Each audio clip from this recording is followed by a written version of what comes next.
ॐ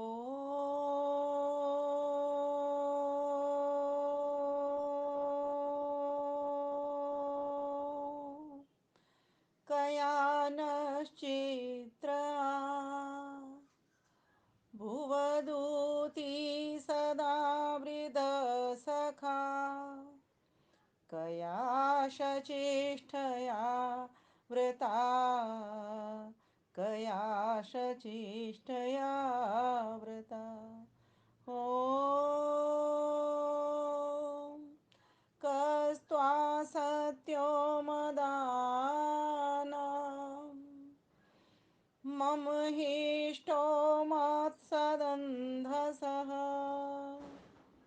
दृढाचिदारुजे वसु दृढाचिदारुजे वसु ॐ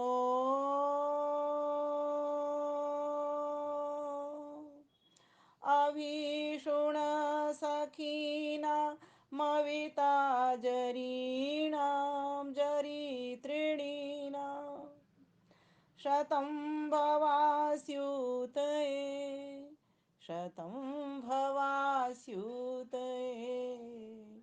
शतं भवास्युतये ॐ नमस्ते अस्तु आयते नमो अस्तु परायते नमस्ते प्राणतिष्ठत आसीनायोत ते नमः आसीनायोत ते नमः। आगामी नव वर्ष की आप सभी को हार्दिक शुभकामनाएं। आइए, आज का हमारा जो विषय है, नव वर्ष का कैसे करें अभिनंदन।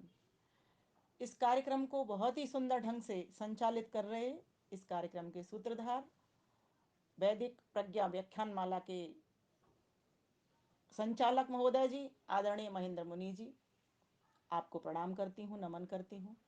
साथ ही हमारी बहन दीपालिका पांचाल जी, साथ ही अभी जिस बहन ने भजन सुनाया, जिनका मैं सुन पाई, बहन पारुल जी, बहुत ही अच्छा उन्होंने राग और स्वर भी उनका बहुत मधुर था। और उससे पहले भी निर्मल बहन जी ने भी बहुत अच्छी बातें रखी। सभी बातों को देखते हुए, उनका समाहार करते हुए और कुछ अपनी बातें जोड़ते हुए, कुछ ऋषि मुनियों की बातें कहते हुए, आइए आज मैं इस विषय को आपके सम्मुख प्रस्तुत कर रही हूँ। सभी भाइयों को, बहनों को, माताओं को अपना हार्दिक नमन, वंदन, अभिनंदन करती हूँ। सादर सप्रेम नमस्ते कहती हूँ। प्यारे भाइयों बहनों, हम सभी बड़े ही उमंग में, उल्लास में, उत्साह में, हर्ष में भरे हुए हैं। और बहुत ज़्यादा दिन भी नहीं हुए, अभी तो मैं होली पे ही आपसे मिली हूँ।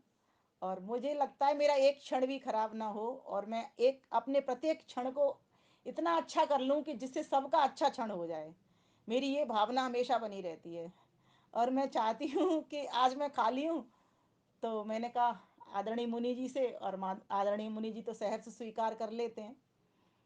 तो बहुत अच्छी बात है ये। और मैं ये विषय लेकर के इसलिए आ गई क्योंकि कुछ पहले दिन से ही, अगर जैसे 3-4 दिन पहले ही अगर हमें ये बातें पता लग जाती हैं, तो हम अपने नववर्ष पर आने वाली जितनी भी होने वाली स्पीचेज हैं या जितने भी होने वाले काम हैं, उनको ठीक प्रकार से कर पाएँ, ऐसा मेरा मानना है।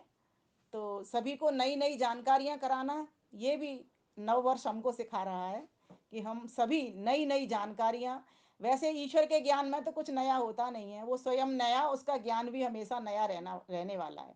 क्योंकि ये तो उसकी वेद वाणी ने हम सबको बता दिया, वो हमेशा नव रहता है।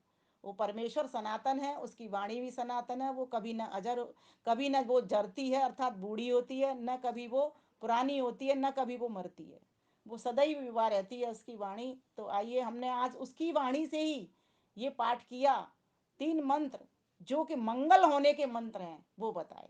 तो सर्वप्रथम तो जब हम किसी भी चीज का कोई स्वागत करते हैं तो उसके लिए मंगल कामना करते हैं। इसलिए मैंने वो 3 मंत्रों का पाठ आपके समक्ष किया, और उसको वैसे भी मंगल पाठ ही बोलते हैं। जब भी कोई शुभ कार्य घर के भीतर होता है तो उनका उसका पाठ किया जाता है, मंगल गान किया जाता है उसका। तो भाइयों बहनों, उस गीत को उसी के आधार पर मैंने एक गीत लिखा, उसको मैं बाद में कहूँगी। पहले इसको विचार कर लेते हैं कि किस प्रकार से हम नववर्ष का अभिनंदन करें। तो अभिनंदन करने के लिए तो बहुत सारी बातें हैं। सबसे पहले हम समझेंगे, इससे पहले भी अभिनंदन करने से पहले, क्योंकि जब गृह में भी प्रवेश करते हैं तो पहले गृह प्रवेश से पहले बहुत सारी जानकारी जुटाते हैं। घर कैसा है, कैसा इसमें सामान हो, है ना, किस तरह से इस घर में प्रवेश किया जाए, किस किस को बुलाया जाए, क्या क्या मिठाइयाँ पकवान बनाई जाए। अब सबके मुंह में पानी आ गया लगता है, सविता जी दिख रही हैं। क्या क्या किया जाए, कुछ ऐसे मन में विचार आया करते हैं और फिर व्यक्ति उस चीज का प्रबंध भी करता है जो गृह स्वामी होता है। अब यहाँ तो परमपिता परमेश्वर ने हम सबको गृह स्वामी बना दिया, सबको कहा कि सबका घर है, ये तो पूरा ब्रह्मांड, ये सभी जीवों के लिए, सभी मेरी प्रजाएं, सभी का घर है, मैं सभी को घर सौंप रहा हूँ। अपने अपने घर को कैसे अच्छा करेंगे, तो कहा कि प्रति वर्ष आप अपने घर को नया कीजिए। जैसे दीपावली आती है ना, तो घर की वाइट वॉश करते हैं, उसको चमकाते हैं, उसके किवाड़ों पर रंग रोगन करते हैं, है ना, उसको सजाते हैं। ठीक इसी प्रकार से हम ये जो आने वाला नव वर्ष है, इसका भी इसी प्रकार से हम स्वागत करें। लेकिन करने से पहले वही मैंने बात कही, जानना बहुत जरूरी है।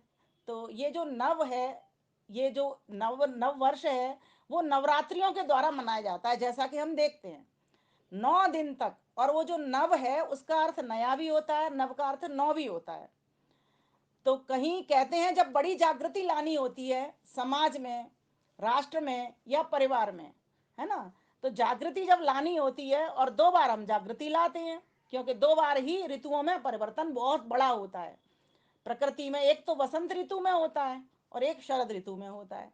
तो इधर तो शारदीय नवसस्येष्टि यज्ञ, वो बासंतिक नवसस्येष्टि यज्ञ हमने होली पे कर लिया।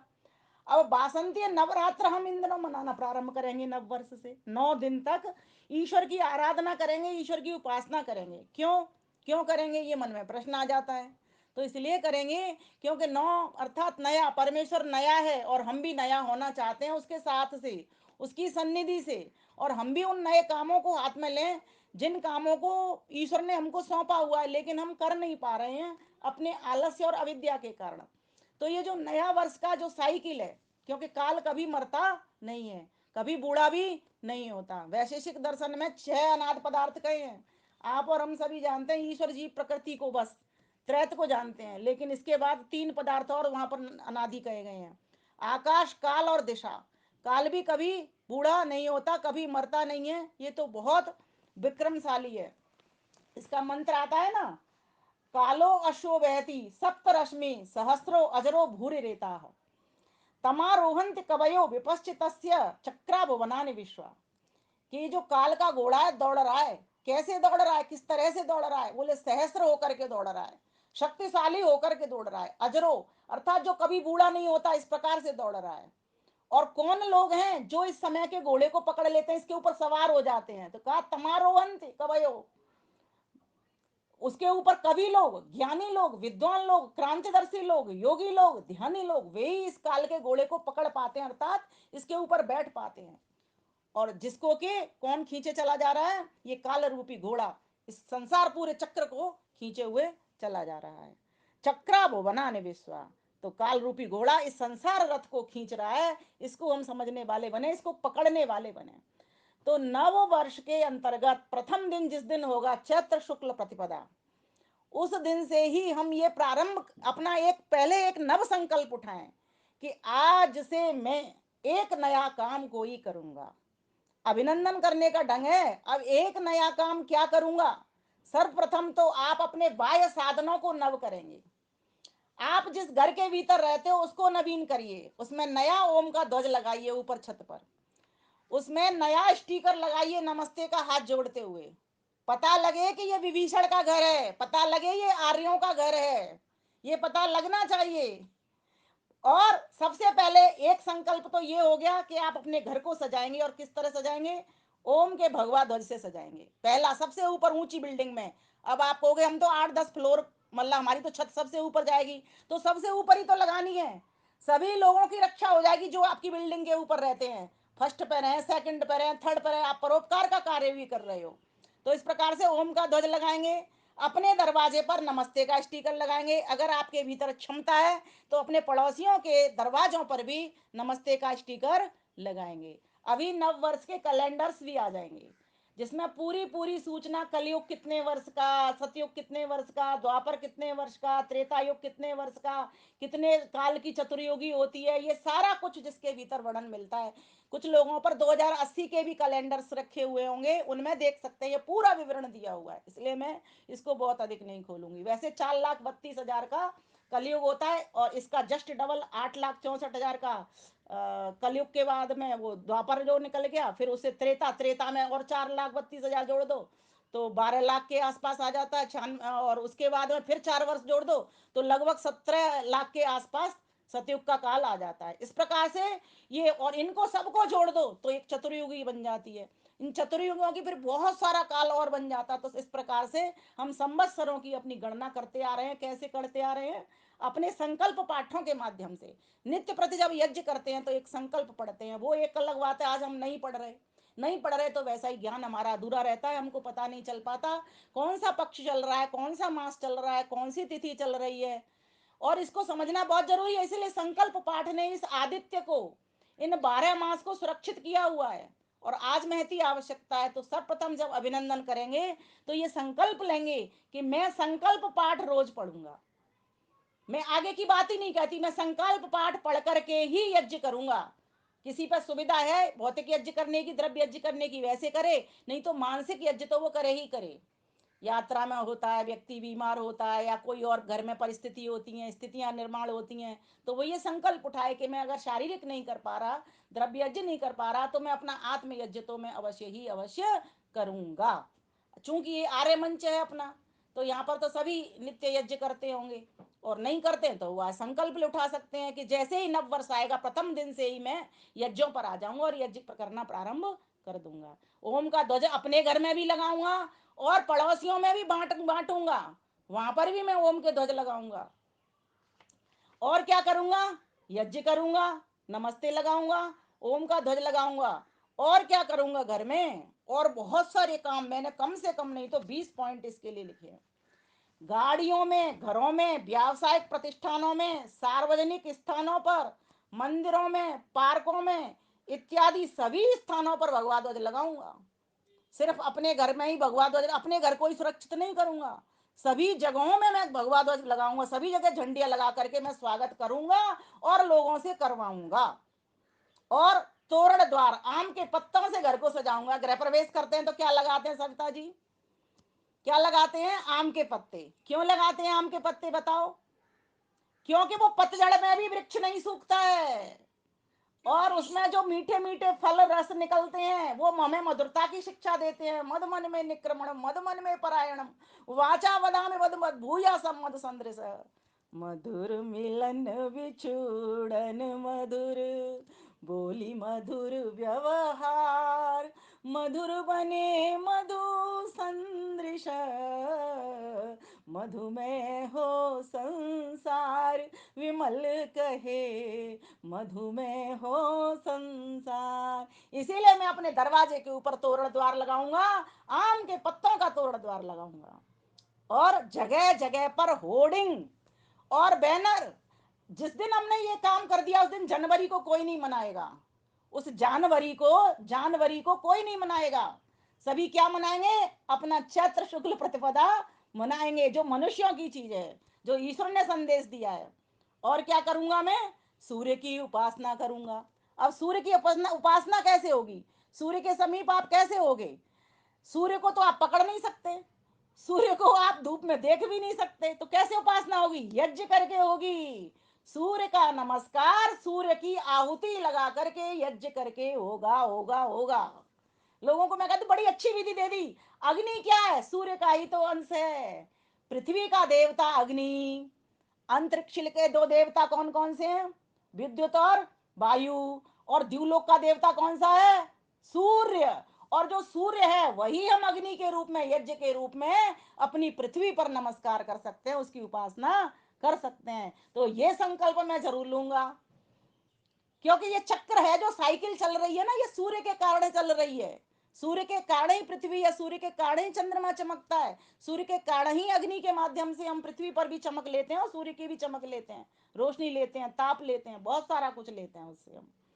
और क्या करूंगा, जब नववर्ष जिस दिन होगा, चैत्र शुक्ल प्रतिपदा को होगा, उस प्रतिपदा से एक दिन पहले क्या करूंगा, मैं दीप दान करूंगा। अपने घर की दहलीज पर भी दीप दान लगाऊं करूंगा, मतलब दीप लगाऊंगा।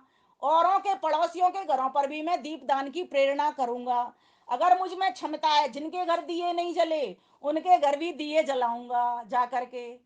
ये है नववर्ष के संकल्प, ये है अभिनंदन।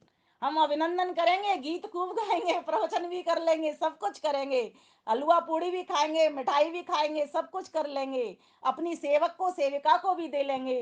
लेकिन ये हम नहीं कर पाते हैं कि कहाँ हमें ध्वज लगाने हैं, कहाँ हमें दीप जलाने हैं, कहाँ हमें यज्ञों की प्रेरणा करनी है, कहाँ कहाँ मैं क्या क्या कर सकता हूँ, कहाँ मुझे तन लगाना, कहाँ मुझे मन लगाना, कहाँ मुझे धन लगाना, कहाँ मुझे समय लगाना, कहाँ मुझे श्रम करना, कहाँ मुझे सेवा देनी, कहाँ मुझे इदन नमम करना, समर्पण करना, कब मुझे स्वाध्याय करना और कब उस स्वाध्याय को प्रवचन धारण करवा करके लोगों तक पहुंचाना प्रवचन के माध्यम से। ये चीज का संकल्प जिस दिन हम लेना प्रारंभ कर देंगे, प्रति व्यक्ति, मैं तो कहती हूँ जितने आर्य समाजी हैं पूरे भारत में, चाहे पूरे विश्व में जितने जितने संस्थान हैं, उनके भी प्रत्येक आर्य व्यक्ति ये संकल्प धारण कर ले कि ऋषिवर देव दयानंद सरस्वती ने जो आर्य समाज की स्थापना की, उन्होंने कब की थी, इन्हीं दिनों में की थी। लेकिन चैत्र शुक्ल प्रतिपदा नहीं था, उस दिन पंचमी थी, ऐसा हम पुस्तकों में पढ़ रहे हैं। लेकिन दिन वही होते हैं, आगे पीछे दो चार दिन में कोई फर्क नहीं होता। क्योंकि प्रत्येक देश जब नव संवत्सर मनाता है तो कहीं दो चार दिन पहले दो चार दिन पीछे किसी न किसी रूप में वो मनाता ही है इसको। क्योंकि एक बहुत बड़ी साइकिल चेंज हुई है, एक बहुत बड़ा वर्ष चेंज होने के लिए जा रहा है, जिसमें हम अन्न फल फूल सबकी नवीनता देख रहे हैं। देखो ना, ढाक के फूल देखो, पलास के देखो, टेसू के देखो, अभी झड़ रहे हैं नए नए नए नए नए फूल, कितने कितने सारे फूल उसमें नए नए नए नए लग रहे हैं। आम के ऊपर बौर आ रही है, ये आप देखते हो, प्रकृति में रोज देखते हो। तो जब सब कुछ नया हो रहा है, प्रकृति पूरी नई कर रही है, प्रकृति अपने आप को नवीन कर रही है, तो मेरा भी कर्तव्य बनता है मैं भी अपने आप को नवीन कर लूं, मैं भी उस ऊर्जा से भर जाऊं, मैं भी उस उमंग से भर जाऊं। क्योंकि पर्व तो यही सिखा रहा है, पर्वती पूर्यति जनान आनंदे नहीं थी, पर्व यही प्रेरणा देने के लिए आए। पर्व वो पौरी है जो कि हमारे शरीर को चलाने के लिए भी, जैसे पौरियां होती हैं, ग्रंथियां होती हैं, उनमें रक्त रहता है, तो वो रक्त बहाव का काम, एक जगह से दूसरी जगह पहुंचाने का काम भी करती हैं और स्टोर करने का भी काम करती हैं, हमारी मसल्स को भी मजबूत करने का काम करती हैं। उसी प्रकार से ये जो पर्व आते हैं, ये समाज को मजबूत करने के लिए आते हैं, राष्ट्र को मजबूत करने के लिए आते हैं, सभी वर्णों को एक करने के लिए आते हैं, संगठन की भावना सिखाने के लिए आते हैं। इसलिए आज बहुत महती आवश्यकता है, उस नव संवत्सर का हमें स्वागत करना है तो इस तरह से हमें स्वागत करना होगा। और देखिए आगे, अपने माता पिता संतों आचार्यों गुरुजनों व बड़ों का अभिवादन करना बिल्कुल ना भूलें, उनसे आशीष लेना बिल्कुल ना भूलें।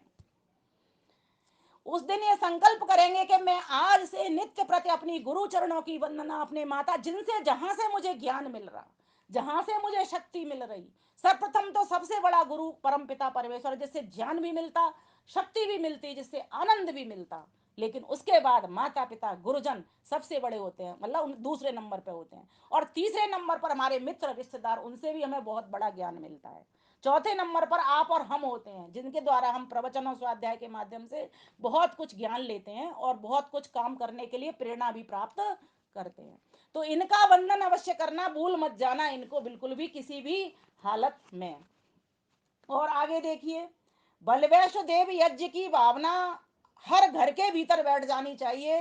यूं तो हम आहुतियां लगाते हैं नित्य प्रति 10 आहुतियां यज्ञ के भीतर, लेकिन यज्ञ में तो लगाएं ही लगाएं, लेकिन कुछ जो हमारे शास्त्र हमको बताते हैं ऐसी भी आहुतियां लगाएं जो ब्राह्मण देव हैं, जो कन्या है, जो गौ माता है, जो कौआ है, जो कुत्ता है, उनको भी कुछ विशेष भोजन जो आपने बनाया है उसको उनकी थाली तक भी पहुंचाएं, जिस भी माध्यम से वो खा सकते हैं। सबसे बढ़िया माध्यम तो यज्ञ ही है, वो तो करें ही, लेकिन साथ साथ वो काम भी करें, अलग से भी अपने हाथों से उनको ग्रहण करवा सकते हैं, अर्थात उनका सेवा सत्कार कर सकते हैं।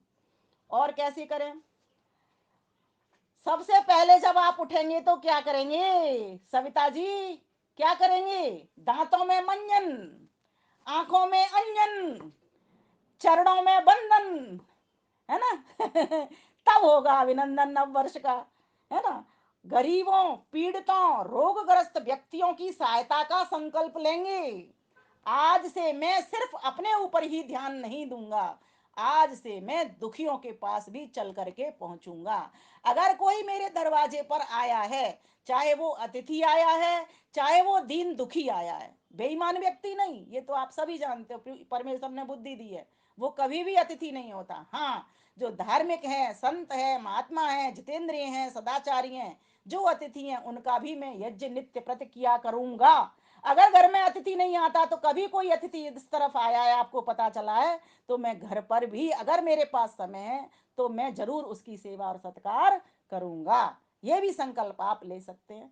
बहुत सारे संकल्प बताऊंगी अभिनंदन कैसे करेंगे, उनमें से आपको जो अच्छा लगता है वो आप फॉर्मूला अपनाएंगे, जितना कर सकते हैं वो आप संकल्प लेंगे। जरूरी नहीं है सारी बातों को एक ही दिन में व्यक्ति मानेगा। वर्ष तो हमको परमेश्वर से प्रार्थना करती हूँ सबको बहुत मिले, भूयश्च शरदय शतात, इतने मिले कि हम नित्य हर वर्ष नए नए संकल्प उठाते जाएं, नित्य प्रति नवीन होते जाएं, और इस नवीनता को अपने तक सीमित नहीं रहे, इस नवीनता को आगे आगे बढ़ाते चले जाएं। हम तो नित्य प्रति ये मंगल चाहते हैं, इसलिए मैंने 3 मंत्रों का पाठ किया, वो मंगल गान ही था। और क्या करेंगे, और क्या संकल्प लेंगे, किस तरह करेंगे? कहेंगे वृक्षारोपण का भी संकल्प ले लीजिए। ऐसे होगा, इसमें थोड़ा सा तप तो लगने वाला है आपका। हमारे मंदिर में एक भाई आते हैं, भाई वरुण जी, डॉक्टर है वो, पीएचडी किया हुआ उन्होंने हरिद्वार से।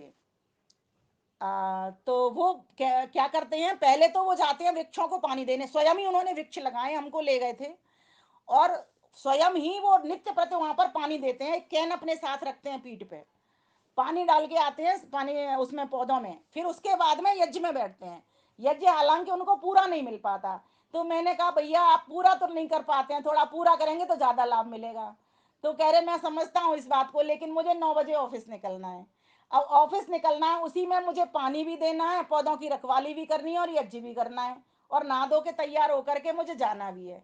मैं इतना ही समय लगा, मैंने कहा तब तो मुझे बड़ी खुशी हुई कि कम से कम जो काम मैं नहीं कर पा रही हूँ उस काम को ये कर पा रहे हैं, और फिर थोड़ा समय यज्ञ में भी लगा करके वो जाते हैं। तो इनका यज्ञ एक तरफ वो भी हो रहा है और ये भी यज्ञ हो रहा है, दो दो यज्ञ के ये धनी हो गए। मैंने कहा फिर तो आपके लिए करतल ध्वनि होनी चाहिए। तो ये भी एक प्रेरणा का हमारे लिए विषय बन जाता है। कहते हैं मैंने नव वर्ष में ये 2080 में संकल्प लिया था कि ऐसा करूंगा, और मैं तब से करता चला आ रहा हूं। तो हमारा भी संकल्प ऐसे हो, तब तो अभिनंदन होगा। नव वर्ष जो काल है उसका अभिनंदन कैसे करोगे, उसको नमन कैसे करोगे, उसको वंदन कैसे करोगे? कामों से करोगे ना, तब तो नव वंदन नव वर्ष हमारा अच्छा होगा, मंगलमय होगा। तो कहा और क्या करना है जी? बोले सोशल मीडिया के माध्यम से इस महापर्व की महिमा के विविध पहलुओं के साथ सोशल मीडिया पर खूब साझा करें। जब जानवरी आता है ना, जानवरी, तब एक भी विशेष किसी को मत दे देना, भूल करके भी, भूल से भी कोई दे रहा है उसका भी उत्तर आपको कुछ नहीं देना। हमारे भारतवर्ष की परंपरा नहीं है। बस अगर किसी ने कहा है आपको, कोई बाहर का विदेशी है, तो आपको उसको धन्यवाद स्वरूप कह सकते हो, नमस्ते कर सकते हो। लेकिन हमारा जो अपना है, हमारी प्रमुखता से हमें अपना काम करना है, इसीलिए अब तो आपको तो रुकना नहीं है। अभी से सचेत हो जाइए, सोशल मीडिया मिला हुआ, ये हमारे लिए बड़ी कृपा हुई है। कोरोना काल से तो और भी इसने मजबूती पाई है, इस पे ऐसे अच्छे अच्छे संदेश भेजने हैं। पूछिए सहेलियों से, तू कितने भगवा झंडा मंगाएगी, तू कितने मंगाएगी? मैं तो इतने मंगाऊंगी। ये भी आपका पुण्य है। संस्कृति को बचाना बहुत जरूरी है। सनातन बचेगा कैसे? लोग आते रहेंगे, प्रहार करते रहेंगे हमारे ऊपर। इसलिए नव वर्ष के इस अभिनंदन में, नमन और वंदन में आज यही प्रण लेकर के जाएंगे कि मुझे क्या क्या काम करने हैं। और देखिए, बच्चों, युवाओं व इस विषय से अनभिज्ञ अन्य व्यक्तियों को, जो जानकारी जिनके पास नहीं है, उनको जानकारी पहुंचाने का प्रयास करेंगे। ये भी अभिनंदन का एक ढंग है।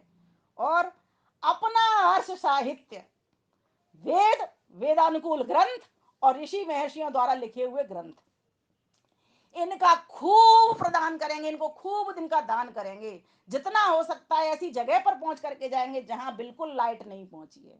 मैं तो कहती हूँ जिनके पास वेद नहीं पहुंचे उनको वेद दे करके आइए, भेंट करिए, एक सेल्फी लीजिए उनके साथ और उसको सोशल मीडिया पर डालिए, देखिए कितना आनंद आता है। और वहां लिखिए नव वर्ष का अभिनंदन जी, फोटो लगाइए, उस पर लिखिए नव वर्ष का अभिनंदन जी, भेंट करते हुए अपनी फोटो लगा दीजिए, कितनी प्रेरणा जाएगी सोचो। मैं अपने फेसबुक पर किसी ग्रुप में भेजूं या ना भेजूं, मैं इसलिए फोटो लगाती हूँ कि लोगों को मुझसे प्रेरणा पहुंच जाए, बस इतनी सी पहुंच जाए कि गृहस्थी होते हुए भी मैं ये काम कर पा रही हूँ। कोई ये सोचता है ना सन्यासी होंगे, ये तो सन्यासियों का काम है, ये तो वानप्रस्थियों का काम है, हमारा क्या काम है, अभी हम तो घर में ही हैं। तुम घर में ही उलझते रह जाओगे, कभी इस घर में से निकलने वाले नहीं हो। इसलिए गृहस्थ को ही क्यों नहीं वानप्रस्थ बना लो गृहस्थ को ही क्यों ना वानप्रस्थ बना लो। हो गए बच्चे, बड़े हो गए, पढ़ रहे हैं, पढ़ा रहे हैं, अब क्या करना, इसमें ही थोड़ी रमे रहना है। इसको ही हमें मुनिवत रहना है, जैसे मुनि जी रहते हैं ना, ऐसे मुनि जी की तरह हमको रहना आना चाहिए। तब नव वर्ष का हम अभिनंदन, ऐसा भी एक संकल्प हमारे यहाँ से जाना चाहिए कि मुझे अब फंसना नहीं है, मुझे अब हंसना है। मुझे अब फंसना नहीं है, मुझे अब हंसना है। समझ गए? मुझे अब बंधना ना बांधना, मुझे अब साधना का प्रयुक्त करते हुए करनी है साधना। ये हमारे अंदर से संकल्प उठना चाहिए। और देखिए, भारत और हिंदू समाज की शक्तिशाली और गौरवशाली गाथाओं और परंपराओं को जन जन तक पहुंचाने का संकल्प लेंगे। जो कुछ विरासत हमारे पास है, हमारी वैदिक विरासत जो कुछ पास है हमारे, किसी भी माध्यम से हो सकती है, चाहे वो लेखनी के माध्यम से हो सकती है या वाचा के माध्यम से, वाणी के माध्यम से हो सकती है, हमें घर घर तक पहुंचना होगा, जन जन तक पहुंचना पड़ेगा। सभी हमारे भाई हैं, सबको गले लगाना होगा, जो बिछुड़ गए हैं उनको वापस लाना होगा, उनका परावर्तन करना पड़ेगा। और जो हमारे अपने हैं, जिनको हमने नीचा कह के छोड़ दिया है, दलित कह करके छोड़ दिया, जिनको दल दिया है किसी और के बहकावे में आकर, किसी लोभ में प्रलोभन में आकर के, उनको हमें ऊपर उठाना होगा। ये भी एक संकल्प आज जाना चाहिए। सोचो कितने सारे संकल्प आपको गिना दिए। ये सब चिंतन से सोच सोच के बैठ बैठ करके पेन चलाती गई हूँ, लिखती गई हूँ। विक्रमी संवत के आधार पर ही हम अपने संस्कारों को करेंगे। बहुत महत्वपूर्ण लेख बनेगा मुनि जी, इसका बनाइएगा आप। 16 संस्कार हमारे इसी के आधार से होंगे, संवत के हिसाब से होंगे, सन के हिसाब से, ईस्वी सन के हिसाब से नहीं होंगे। हमारा जन्म दिवस भी संवत से तिथियों से मनाया जाना चाहिए। हमारी वैवाहिक वर्षगांठ भी तिथियों से मनाई जानी चाहिए। हमारे जो कार्ड छपते हैं वे भी सब इन तिथियों के आधार पर होने चाहिए। तब जाकर के सनातन बचेगा, तब जाकर के हम अपने नव वर्ष का अभिनंदन कर पाएंगे, वंदन कर पाएंगे। ये कोई कठिन काम भी नहीं है, थोड़ा सा सोचा है, बस उसको शिव संकल्प लेकर के और आगे धारण करके आगे आगे इसको करते चले जाना है, स्वयं करना है और औरों की स्वयं प्रेरणा बन करके लोगों तक ये पहुंचाना है। और पूरी संस्कृति की रक्षा करने के लिए हम सबको बढ़ना और बढ़ाना है।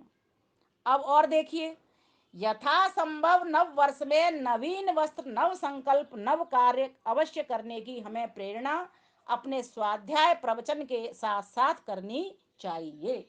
स्वयं एक पेज का नित्य स्वाध्याय करेंगे। और हो सका अगर मेरे भीतर योग्यता है, चाहे मैं कम बोल पाती हूँ या बोल पाता हूँ, मुझे थोड़ा सा प्रवचन जरूर किसी को, जब तक अपने आचरण में नहीं डल जाता, व्यर्थ प्रवचन मत दे जाना। पहले मैं अपना जीवन ऐसा बनाऊंगी, जैसे मैंने कहा सत्य बोलिए, आपको कह रही हूँ, तो क्या मैं सत्य बोलती हूँ ये विचार जरूर कर लेना। वाणी का उसी का प्रभाव पड़ता है जैसा मेरा जीवन बनता है। जैसे मैं रहती हूँ वैसा ही प्रभाव, उतना ही प्रभाव जाएगा। जिस मजबूती के साथ मैं रहती हूँ, जिस संस्कृति के साथ मैं रहती हूँ, वैसा ही प्रभाव दूसरों पर जाने वाला है। ये बात ध्यान करके रखिए। इसलिए आज ये संकल्प भी हमको लेना पड़ेगा। स्वधर्म, अपना धर्म, स्वावलंबन, अपने ऊपर आश्रित, स्व परंपराएं जितनी भी चल रही हैं देश के भीतर और अपनी सनातन संस्कृति से जुड़ी हुई हैं, स्व संस्कृति, यज्ञ, योग, स्वाधीनता, सभी उपरोक्त बातों का पालन हमें अभी से नए संकल्प के साथ करना होगा, तब जाकर के हम पूर्ण कर पाएंगे। अब ये प्रश्न आता है, ये इतने पॉइंट्स में सुना करके अब आगे पॉइंट कुछ और बचे हैं, नेक्स्ट प्रवचन में जाएंगे। अब मैं ये बताना चाहती हूँ, चैत्र शुक्ल प्रतिपदा पर ही क्यों मनाएं नव वर्ष। हमारे जो महान पुरुष हुए उन्होंने हमें क्या बताया, क्यों मनाएं। जैसे कि महर्षि दयानंद ने कह दिया कि विदेशी राज्य अच्छा नहीं होता, अपना राज्य अच्छा होता है, अपनी संस्कृति अच्छी होती है। और इस संस्कृति के खातिर ही उन्होंने इतनी बार, कम से कम 17-18 बार जहर पी लिया और अपना बलिदान कर दिया, आहूत हो गए इस परिवार, समाज और राष्ट्र के लिए। कौन से परिवार? हम सब के परिवारों के लिए और पूरे विश्व के लिए। इसलिए पूरे विश्व कोश में उनका नाम प्रमुखता से और अमरता के साथ में हम सभी लेते रहते हैं। लेकिन स्वामी विवेकानंद ने भी कहा था, क्या कहा था? यदि हमें गौरव से जीने का भाव जगाना है तो अपने अंतर मन से राष्ट्रभक्ति के बीज को पल्लवित करना है, तो राष्ट्रीय तिथियों का आश्रय लेना ही होगा, लेना ही होगा। गुलाम बनाए रखने वाले परकियों की दिनांकों पर आश्रित रहने वाला अपना आत्म गौरव खो बैठता है। ये उनकी वाणी है। और गांधी जी ने भी, चाहे भले ही देश के टुकड़े करा दिए, लेकिन उन्होंने भी कुछ बहुत अच्छी बात लिखी। उन्होंने कहा 1944 की अपनी हरिजन पत्रिका में वो लिखते हैं, स्वराज्य का अर्थ है स्व संस्कृति, स्वधर्म, स्व परंपराओं का हृदय से निर्वहन करना, हृदय से पालन करना। पराया धन, पराई परंपरा को अपनाने वाला व्यक्ति ना तो ईमानदार होता है और ना ही आस्थावान होता है। ये उनके विचार हैं। तो ये तो कहा हमारे महान पुरुषों ने, इसीलिए हमें चैत्र शुक्ल प्रतिपदा मनाना चाहिए। यही हमारा असली नव वर्ष है।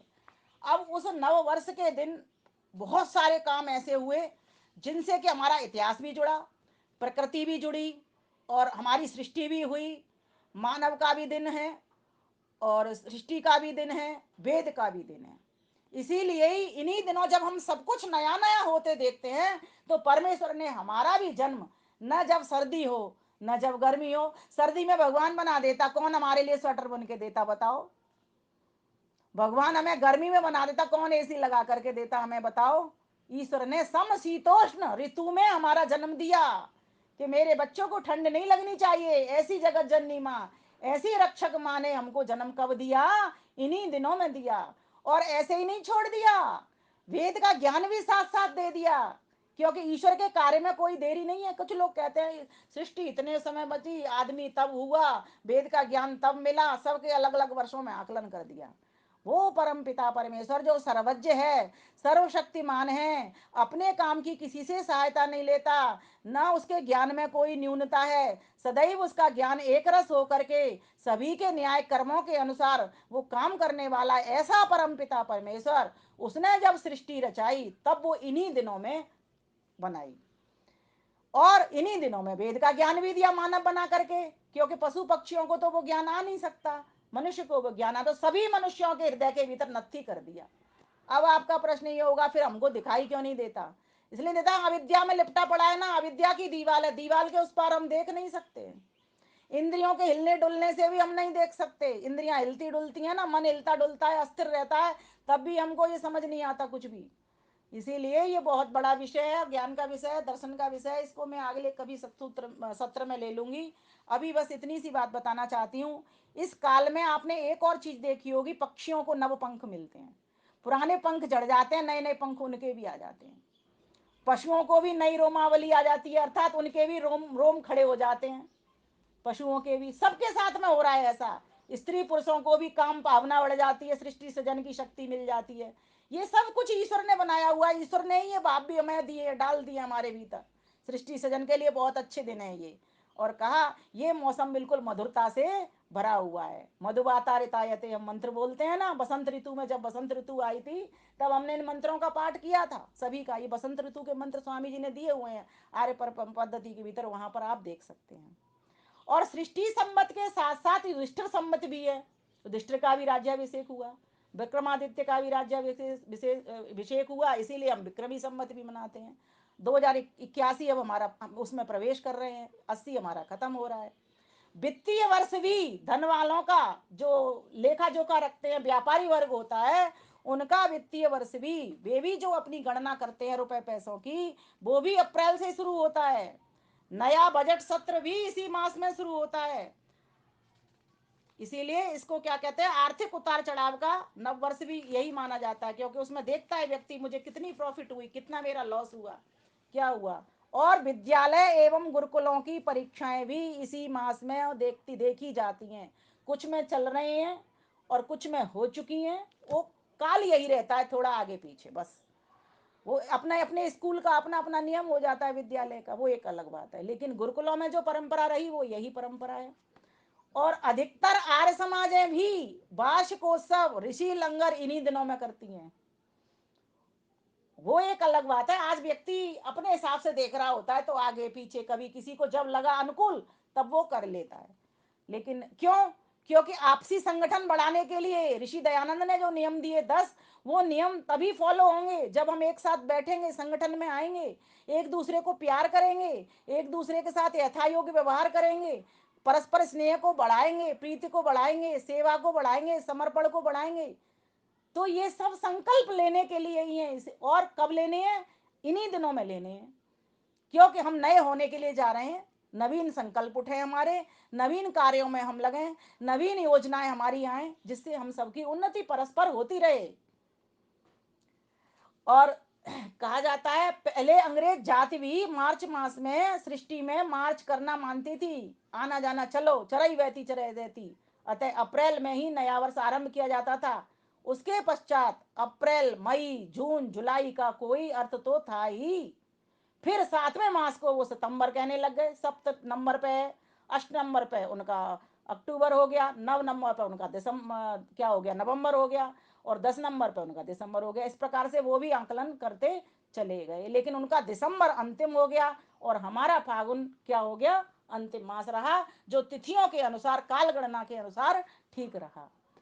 तो इस प्रकार से ये बहुत सारे बिंदु हैं मेरे पास। इन दिनों आप जो जो संकल्प उठाएं उठाते चलेंगे। 36 मिनट हो गए हैं, गीत मुझे बोलना है अभी। इसके प्रवचन 8-10 प्रवचन तरह तरह के और हैं, तो एक गीत गा देती हूँ आपके लिए।